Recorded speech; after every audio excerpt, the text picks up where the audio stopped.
Cleanliness is next to godliness. John Wesley. This week, we're diving into a simple but often overlooked task: cleaning your garden pots, trays, and seedling plugs. If you're anything like me, you've got stacks of 4-inch pots piling up after a whirlwind of spring planting. June is the perfect time to get ahead of the mess and knock this out while the weather is warm. You might wonder, why clean pots that are just going to get dirty again? And the answer is pathogens. Leftover soil can harbor bacteria, fungi, and other harmful microbes that could sabotage next season's seedlings.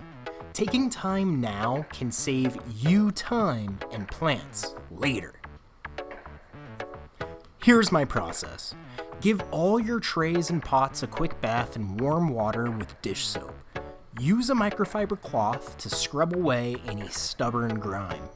For pots from failed or diseased plants, spray with a diluted bleach solution, 1 part bleach to 10 parts water, after cleaning. Let everything dry completely in direct sunlight. UV rays are nature's disinfectant. It's tempting to put this off until next season, but trust me, cleaning in summer is way nicer than scrubbing pots in early spring. Plus, a little water in the heat feels good when temps are near triple digits.